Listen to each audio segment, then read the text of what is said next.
Ako, balita ko dun sa isa kong kliyente na may bus company. 500 buses Grabe! ang inupahan para sa isang venue pa lang. So talagang ang inaasahan daw Isang venue ng mga pa lang, isang organized venue pa lang yun. 500 buses ang inarkila. sa 13th, hindi bababa sa 2 million.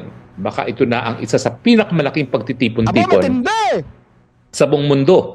Tingnan natin. Tunay na balita, walang kinakampiyan, sumasalamin sa katotohanan lamang. What's up mga kayon? Welcome back pa rin syempre dito lang sa Joe Malone TV para sa programa natin ng Issue ng Bayan. Ating pag-usapan, 2 beses po tayo nag-upload 1:00 ng hapon at 6:00 ng gabi. Maraming salamat po sa lahat ng mga viewers natin abroad. Yung mga OFW dyan, nagpapakahirap nagtatrabaho para maitaguyod ang buhay ng kanilang pamilya dito sa Pilipinas. Maraming salamat at shout out sa inyong lahat, syempre. At pati na rin yung mga viewers natin dito, Luzon, Visayas, Mindanao. Uy, ang dami na natin ang dami na rin yung mga viewers natin, ha? Oo, matindi talaga, lalo-lalo na yung mga yun. Yung mga may hate sa drugs, di ba? January 8 today, araw ng Miyerkules sa Pilipinas. Pagka Miyerkules, it's Baklaran Day, di ba?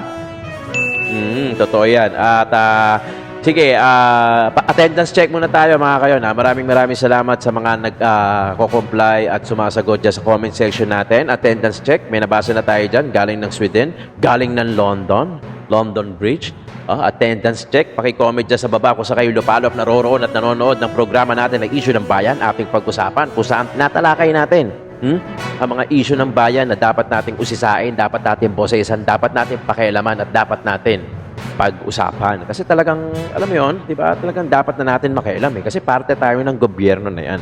Di ba? Parte tayo ng Philippine government. Hindi pwede na, hindi na uso yung Tapos na tayo dun sa era na nananahimik ang mga botante at nagsisisihan na lang kung sino yung mananalo at pag nalaman nila na corrupt, magsisisihan na lang. Tapos na po tayo dun. Bagamat meron pa din mga iilan at actually marami sila na talagang hindi pa nakakasabay doon sa mga napag-uusapan natin ngayon dahil yung iba blanco pa rin, ayaw mangialam, hindi aware, ayaw makisali, ayaw bumoses, ayaw imulat ang kanilang mata, ayaw ibuksan ang kanilang tenga doon sa katotohanan dahil nasabi nila na ayaw nilang makialam, ayaw nilang ma-stress. Hayaan na lang na kung sino yung manalo, kamot may na lang. So parang gano'n. Hindi na pwede ngayon yan dahil ngayon meron na tayong social media at meron na tayong mga dekalidad at trusted na mga political vlogger na kung saan mas marami at mas pinipili pa ng iba. Ito, tama-tama. Yun nga ang topic natin ngayon. Yun nga ang topic na yun sa kayo na gaganapin na parang the biggest rally na gaganapin sa January 13, Monday sa Luneta at saka sa Liwasan Bonifacio. So, dalawa pala yan. Okay? Papag-usapan natin yan. Pero bago yan, paki-like and share naman itong video natin. Paki-share nyo doon sa mga tropa nyo, sa mga kaibigan nyo, sa mga kamag-anakan nyo, at sa mga kakilala nyo na hindi pa mulat, hindi pa dilat, at hindi pa naniniwala sa atin, mga DDS supporter. Diba? At huwag kayong mag-skip ng ads. Yan ang pinaka-suporta nyo sa aming mga content creator. Para nang sa ganun, gumanda naman ang aming revenue at kumita naman kahit papano ng tuloy-tuloy pa rin naman. At pangako ko naman sa inyo, bibigyan ko naman kayo ng dekalidad na content, hindi fake news. At talagang ginagawa din natin yung assignment natin, nagko-consolidate tayo ng video, nanonood tayo, pinag-aaralan din natin nang sa ganun. Pag tumarap ako sa inyo, at pag nanood kayo sa akin, hindi naman puro hearsay o walang basihan o puro dadalang ang ginagawa natin dito. Okay mga kayon, maraming salamat at sa suporta ninyo. At ito ang aking katanungan, paki-comment dyan sa baba. Saan ka nanonood?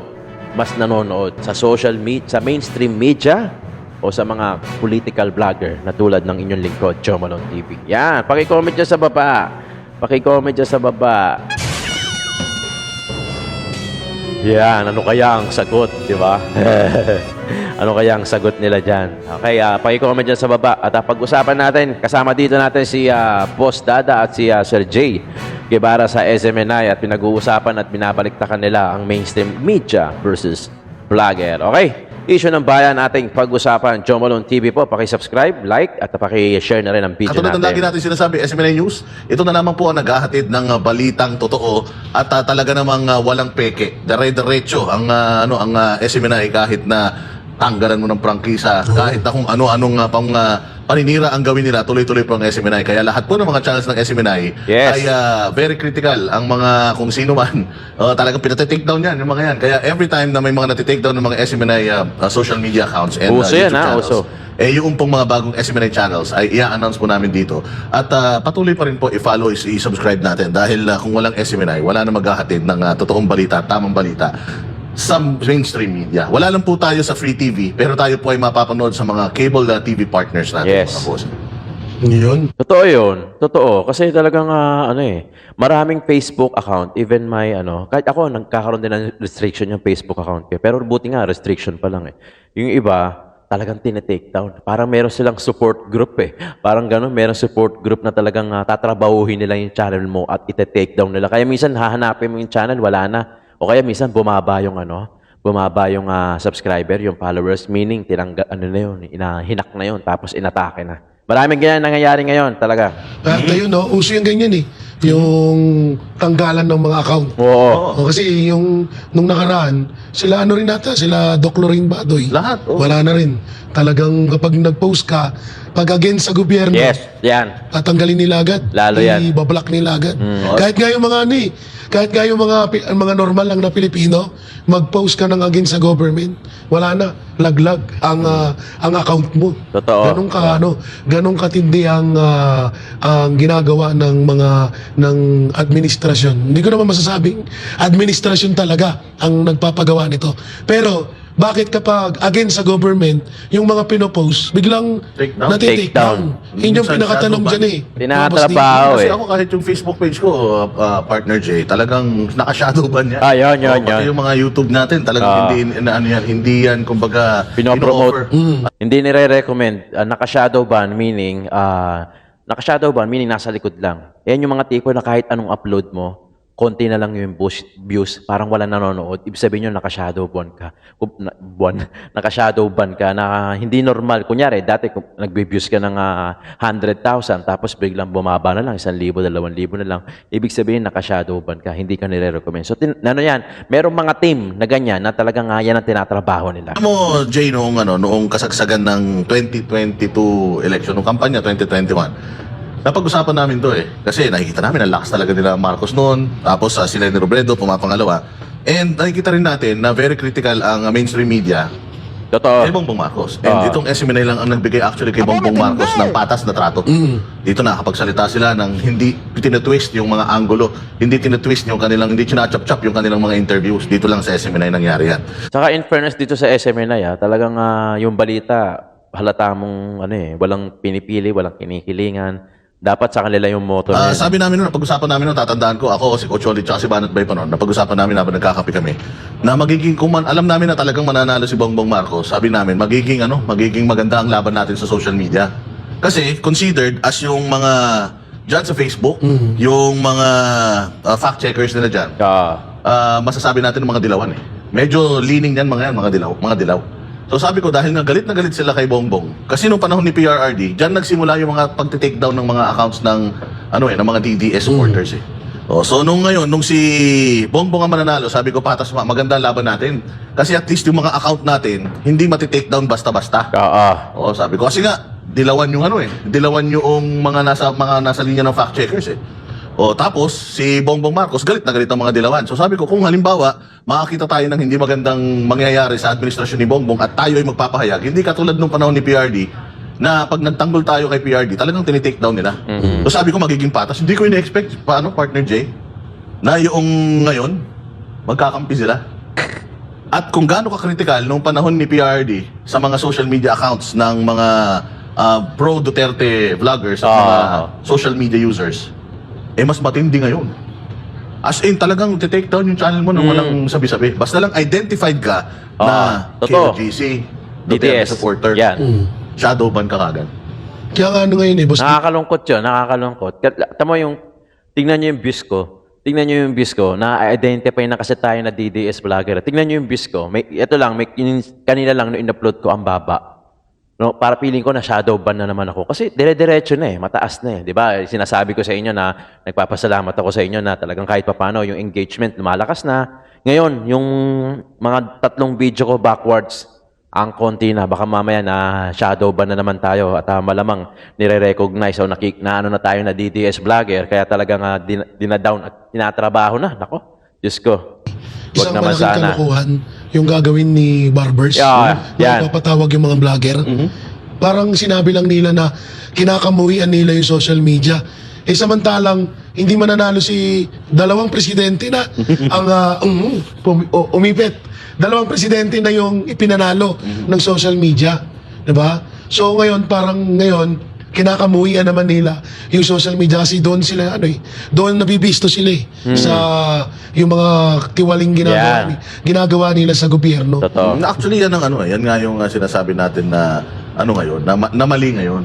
Kasi kung masyado silang takot sa social media, bakit? Kasi nga ang social media walang filter. Yan. Kasi noon ang media dapat naman ganyan Dapat naman talaga walang filter. Kung ano talaga yung balita, yun talaga yung ihahatid mo. Yun ang dapat talaga. Yung pinalabas mo, yun yung ibabalita mo. Kaya lang sa panahon kasi ngayon, iba Nauso na kasi yung yung mahalagang papel, no? Na mahalagang papel na merong mga muka, hayop, di ba? Yun na yung so meron na nga minsan nakalagay yan sa envelope, di ba? Yung mga balita, kailangan may mga direksyon kasi napansin natin yan, nandoon tayo sa Davao. Makikita natin na pakinggan nyo. kahit nung panahon niya, kahit nung panahon ng kampanya ng 2021, makikita mo yung mga mainstream media na makasama natin kasi may mga naka-detail kay Isko Moreno noon Makikita mo talagang kumpleto, nandoon sila lahat kumukuha. Pero wala kahit isang lumalabas na balita tungkol doon. Pero nandoon sila kasi makikita mo malalaki ng mga camera nila doon, minsan nga hindi ka makasingit Ganyan din nung nasa siege tayo. Napakadaming habang nagkakabakbakan, ang daming mga media doon na kumukuha naman ng mga videos. Pero iba yung lumalabas pagdating sa central office na nila. Iba na yung lumalabas pag ay binalita na nila. Yun yung nakakalungkot. Tapos ngayon, naghanap ang mga tao ng mga totoong maghahatid ng balita. Yes. Tapos naghanap sila, ang nakita nila yung mga vloggers. Kasi nga, sa mga vloggers, live stream, talagang walang filter yan. Kung ano yung gustong sabihin, yun talaga. Kung ano yung balita, yun talaga yung Kung ano yung lalabas nila. makunan, Tapos yun ngayon, binabanatan yung mga vloggers. Kasi kung makikita mo yung interview ni Erwin Tulfo patungkol doon sa issue, yung tumatakbo senador na si Erwin Tulfo patungkol sa issue ng kanyang citizenship sa Amerika, vloggers din ang binabanatan niya doon. Si Barbers, ang gusto niya ipatawag, vloggers din. Dito mo talaga malalaman kasi na iba na talaga ang mga vloggers. So, ang level ng mga vloggers ngayon ay talagang sila na yung mas gustong pinapanood ng mga tao. Kasi nga, mas transparent. Tsaka na-intimidate yan sa mga vloggers. Siguro nagkaroon sila ng nagselos sila kasi, alam mo yon, kaya nga umadapt yung mga mainstream media sa SOCMED Dati kasi TV lang yan di ba? And we all know that na TV lang yan. Sa mga GMA, yung mga network na yun, yung mga nagbabalita, usually TV yan, TV pa lang before, pre-TV. Yung TV era, yan.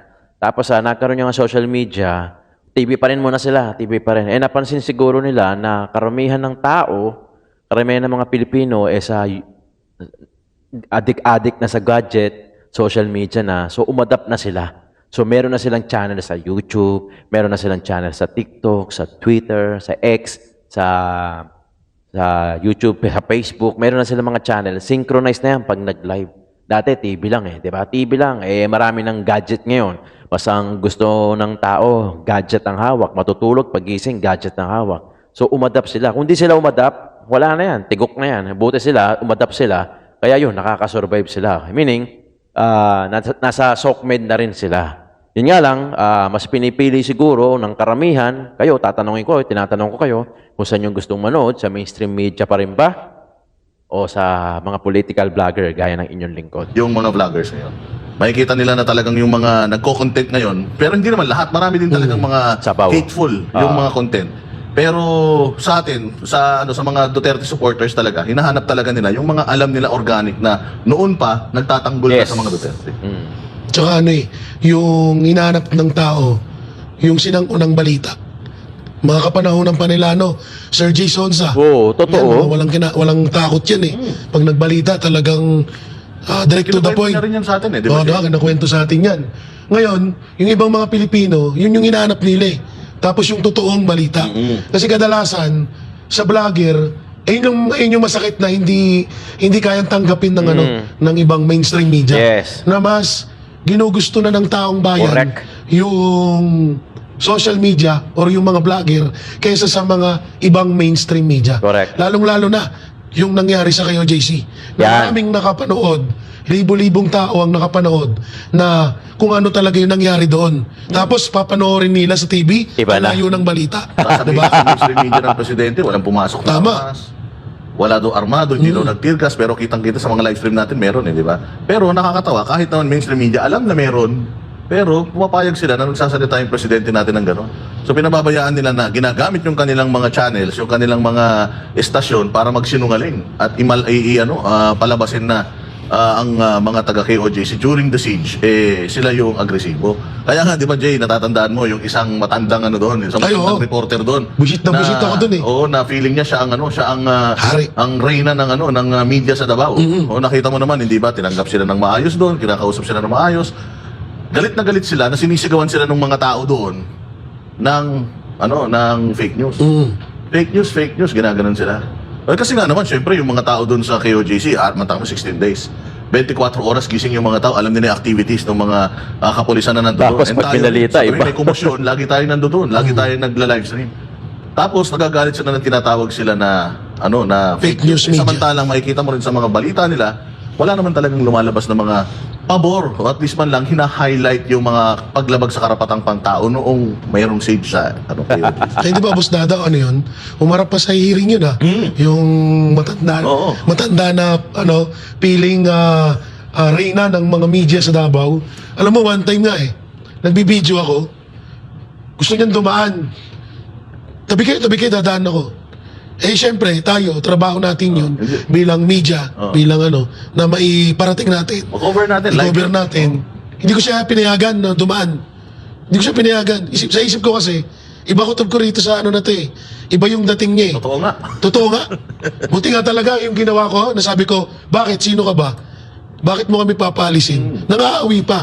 Nanunulak pa siya nung time. Isa rin yun eh. Kasi Tapos sasabihin niya na bakit ganun daw yung pakikitungo sa kanila. Hindi naman mga tao Yes. yung mga tao doon. Oo. Nakikita nila yun na kung ano yung nangyayari doon, kung ano yung binabalita nyo, magkaiba. Yeah. Kaya hindi nyo sila masisisi sa ganun. Tama. At saka sa tuwing naalala ko yung KOJ Siege, ang naalala ko talaga si Abalos eh. Oo. Oo, dyan talaga sumikat si Abalos, sa totoo lang. So sobrang sikat ni Abalos, meron siyang isang show sa isang network Oo. na grabe umani ng 23,000 laughing emojis. Wala man lang like, wala man lang kasi syempre umiikot ang buhay ng Banateros, lalong-lalo na ibang mga social media personalities. Umiikot ang buhay Like, sa social share. media. So tinitingnan natin 'yan. Importante sa amin yung mga like and shares ng mga ng mga inilalabas natin or pinopost natin sa mga social media. Yung picture niya na may interview siya, matindi. 23,000 laughing emojis. Walang like, walang care, heart, wala. Puro tawa. Totoo, no? Totoo yan. Kaya nga ako natuwan-tuwa ako sa mga sa mga, minsan, pag may nag-post ako talaga, tapos puro mga laughing emojis, nakakatawa kasi talagang hindi mo na maluloko yung tao eh. Hindi mo na maluloko. Talagang ang laki ng impact ng SOCMED sa bawat tao. Kasi paggising, bagong matulog, in between, kakain, nanonood no? Kaya ako natutuwa ako, hinihingi ko talaga yung nyo. Hinihingi ko talaga yung pakisama nyo na like, share, na para mas lalo lumawak, mas lalo nilang maintindihan. Ito, mas lalo nilang mapanood, di ba? Kung ano yung difference ng mainstream media sa mga political blogger o sa mga social media influencer na tulad namin. Kasi sa amin, walang filter, di ba? Totoo yan, walang filter sa amin. Hindi, sa iba kasi, yung actual, di ba, sana kung hindi nakikita ng mga tao kaso nakikita ng tao, tapos binabalita, iba, talagang magdududa yung tao niyan. Talagang yan talagang na yan. Red flag na yan, kumbaga, sa mga mainstream media. Kaya ako tinanong ko kayo, di ba? Sa kayo nanonood, paki-comment na lang dyan sa baba. Okay, ito yung kay Harry Roque. Kung saan parang 500 na bases ang inarkila ng INC sa rally na yan para sa isang lugar pa lang. So parang ang target ata parang 2 million. Ito hayaan na natin si Harry Roque ang magpaliwanag, si Attorney Harry Roque. Ilang araw na lang, isang linggo na lang, Yes. kulang isang linggo, ay magkakaroon na ng isa sa pinakamalaking pagtitipon sa kasaysayan ng Pilipinas. Ito nga yung tinawag na pagtitipon ng Iglesia ni Cristo. Unang-una, ito ay laban sa impeachment ni Yes. Inday Sara Duterte. Pangalawa, Peace ang rally. gusto nila ay kapayapaan sa gobyerno. No? At bagamat ito ay pinangungunahan ng Iglesia ni Cristo, sinabi na rin nila no, na lahat naman ay welcome na dumalo. Ang tanong, Yan. meron bang linalabag na batas o probisyon ng saligang batas ang kahit sinong simbahan na magtatawag ng ganitong pagtitipon? Well, dalawa po yung ating pag-uusapan dyan. No? Yung karapatan ng malayang pananalita na isang karapatan Freedom of ng speech. mga miyembro ng isang simbahan at saka yung simbahan mismo. Yung tinatawag na separation of church and state. Ito ba ay isang balakid para sa pagpaparali na tinatawag na isang simbahan? Well, yung sa unang punto, mukhang madali natin sagutin yan. No? Lahat tayo may karapatan ng Yes. malayang pananalita. At ang mapayapang pagtipon-tipon, yan po ay kabahagi ng malayang pananalita. Paulit-ulit na sinasabi ng ating Korte Suprema na ang lokal na pamahalaan ay hindi nagbibigay ng karapatan para sa malayang pagtipon-tipon para iparating ang hinaing laban sa gobyerno. No? Yan ay karapatan na nanggagaling mismo sa ating saligang batas. So ang mayor's permit, kinakailangan lang yan sa time, place, and manner, no? Para masiguro na hindi naman makakadisturbo Yes, sa iba. publiko. Pero sa mulat-mula pa, yung napakaagang kaso pa ng Pugoso versus Primicias versus Pugoso, sinabi na ng Korte Suprema no, na ating mga kalye ay talagang sa mulat-mula ay hinahawakan o narariyan para tipon-tipunan ng ating mga mamamayan para iparating ang kanilang hinaing laban sa gobyerno. No? Ako. So since time immemorial, our roads have been held in trust for use by the people for peaceful assembly. Mas madali sabihin sa Ingles, pero tinagalog ko na rin para maintindihan ng lahat. So, ang rally permit, time, place, and manner, no? Para lang masigurado na hindi naman makakasagabal sa mas nakakarami. Kaya nga ang rule, kung kinakailangan ng permit, kinakailangan magkaroon ng dahilan para ma-deny ang permit. At kapag hindi inaktuhan kaagad, yan ay deemed approved. At ang mga lokal na pamahalaan ay binigyan ng utos na kinakailangan magtalaga ng freedom parks kung saan hindi na kinakailangan humingi ng mayor's permit. No? At isa nga dyan sa freedom parks na yan, Liwasan Bonifacio, yes. Magkakaroon tayo ng dalawang venues no? Doon sa pagtitipon nito, Liwasan at Luneta. Wow. Ako, balita ko dun sa isa kong kliyente na may bus company. 500 buses Grabe! ang inupahan para sa isang venue pa lang. So talagang ang inaasahan daw Isang venue ng pa lang? organized Isang venue pa lang yun? 500 buses ang sa inarkilan? 13, hindi bababa sa 2 million. Baka ito na ang isa sa pinakamalaking pagtitipon-tipon sa buong mundo. Tingnan natin kung mabibreak natin ang Grabe. Guinness Book of World Record na pinakamalaking pagtitipon-tipon. 500 buses para sa higit kumulang na 2 million na attendees. Grabe to. Ang sarap nito. Grabe. At kung matuloy nga yan, ang mensahe, ayaw namin sa impeachment Yes. ni VP Sara. Dahil siya nga ang pinakamalaking mandato ang nakuha galing sa 32M. bayan. 32 million. Yes. A first in Philippine history. At siya pa ang tatanggalin. No? At syempre, ang panawagan pa rin is gusto natin ay kapayapaan, ayaw natin ng gulo, Peace rally. ayaw natin dun sa mga masyadong gahaman sa kapangyarihan Yes. na nanggugulo sa ating lipunan. So malinaw na kung kayo ay aarestuhin dyan dahil kayo nagpunta sa rally, wala pong bahisahan para kayo arestuhin. Dahil ang karapatan na sumapi sa isang mapayapang pagtitipon-tipon, yan po'y garantyado ng ating saligang batas. Maganda to. Kaya ismiran yung pulis na gusto mag-aresto sa inyo dahil wala silang karapatan na mag-aresto ng kahit sino man kung sila ay kasapi sa isang mapayapang pagtitipon-tipon. Grabe, cool. Grabe. O, January 13, tatak nyo na sa inyong mga kalendaryo. O, according kay Atty. Harry Roque, meron siyang kaibigan na may-ari ng bus. So parang 500 buses yung nirentahan. Diyos ko po, Santis. Ano kayang bus yun? Napakaswerte naman. Boundary agad. Boundary. 500 buses para sa target. 2 million attendees. So parang meron pa silang grabe to, grabe. Abangan nyo yan sa January 13. So abangan na, dalawa pala yung venue. So Liwasan Bonifacio kasi Freedom Park yun at saka Luneta. So tignan natin kung makaka-attend ako. Tinitingnan ko na Monday eh. Grabe. Malamang sa malamang, ano yan, at masikip ang daanan yan. So kailangan natin maaga. Sige, titignan natin mga kayo na kung makakapunta tayo. Kung hindi, gagawa tayo ng reaction vlog dyan. Pag hindi ako nakapag-upload ng Sunday, January 12, malamang lumuwas na ako niya sa Maynila at nagpe-prepare na ako para sa malawakang peace rally ng INC. So tandaan nyo 500 base sa isang venue pa lang. Diyos ko po, Santissima. Aba, matindi! Oo, matindi to talaga. My God, I hate drugs. Grabe, feeling ko ito yung hinihintay ng ng mga timbalisaw-saw eh. Ito yung hinihintay ng timbalisaw-saw. Mananansya yan eh. Mananansya yan. Pagka talagang maraming umatin talaga, at I'm sure marami akong aatin kasi talagang bihira pumalya. Hindi ata pumalya talagang pagka INC, talagang tatak INC. In fairness naman In fairness naman, marami akong kaibigan na INC. Magtatanong nga ako mamaya. Magtatanong nga ako. Yan. So, January 13. O in fairness naman sa INC, more on kapayapaan talaga. Pero malamang ko, yan yung hinihintay nila. Yan yung hinihintay nila. Kasi ang pagkakaalam ko noong 2016, di ba nga, meron akong helper. Yung aking kasambahay ay matagal ng INC.